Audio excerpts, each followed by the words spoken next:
বিরিয়ানির মাংসে পোকা পাওয়ার ঘটনায় শিলিগুড়ি পৌর নিগমের ভূমিকা নিয়ে তীব্র প্রশ্ন তুলেছে বঙ্গীয় হিন্দু মহামঞ্চ।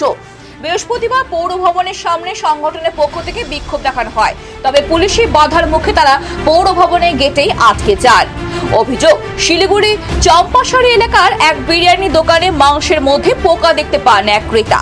ঘটনাটি সামাজিক গণমাধ্যমে ছড়িয়ে পড়তে শহর জুড়ে ক্ষোভের সৃষ্টি হয়।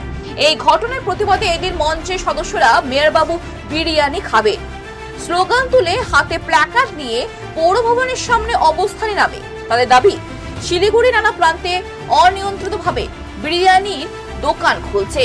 এই ঘটনার প্রতিবাদে এদিন মঞ্চের সদস্যরা মেয়রবাবু বিরিয়ানি খাবেন স্লোগান তুলে হাতে প্ল্যাকার্ড নিয়ে পৌর ভবনের সামনে অবস্থানে নামে।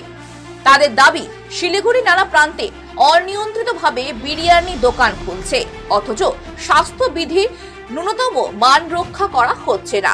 বিক্ষোভকারীরা অভিযোগ করে জানান, এর আগেও মেয়রের নিজস্ব ওয়ার্ড 33 নম্বর একই রকম ঘটনা ঘটেছিল, কিন্তু পৌর নিগম কোনো কড়া পদক্ষেপ নেয়নি। খাদ্য বিভাগ কার্যত ঘুমিয়ে রয়েছে বলে অভিযোগ করে বিক্ষোভকারীরা।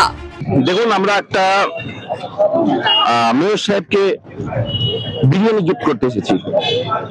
আপনারা তো কালকে দেখেছেনই চম্পাশাড়িতে একটা ঘটনা, এর আগে লেক টাউনে এরকম একটা ঘটনা আমরা দেখতে পেয়েছি। বছর খানিক আগে দিনহাটায় একটা জায়গায় আমরা বিরিয়ানিতে পোকা পাওয়া গেছিল। তো আমরা সেই সাথে শিলিগুড়িতে শিলিগুড়ি মিউনিসিপাল কর্পোরেশনের কমিশনারের কাছে আমরা একটা ডেপুটেশন নিয়ে যাই কি, ম্যাডাম, শিলিগুড়িতে যত হাজি বিরিয়ানির দোকান আছে, A1 হাজি বিরিয়ানির দোকান আছে, সেটার মধ্যে আপনারা একটা তল্লাশি চালান। তাদের কাছে আদৌ কি ফুড সার্টিফিকেট আছে কিনা, ফ্র্যাঞ্চাইজি লাইসেন্স আছে কিনা, কোথা থেকে এত হাজি বিরিয়ানির লাইসেন্স তারা পাই যাচ্ছে। আপনারা দেখছেন শিলিগুড়ি শহর জুড়ে বিরিয়ানিতে পোকা পাওয়া যাচ্ছে এবং শিলিগুড়ির মানুষ এ নিয়ে বিতর্ক। শিলিগুড়ির বাসীর একটাই দাবি, যাতে খাওয়ার উপযুক্ত ভাবে পাওয়া যায়। মেয়র সাহেবকে বঙ্গীয় হিন্দু মহামঞ্চ 1 বছর আগে এক স্মারকলিপি তুলে দিয়েছিলেন, যাতে উনি এই ফুড বা বিরিয়ানির দোকানগুলো উনি চেক করতে পারে যে খাবারগুলোর মান কি আছে। শিলিগুড়ি থেকে নিজস্ব প্রতিনিধি রিপোর্ট, খবর বাংলা।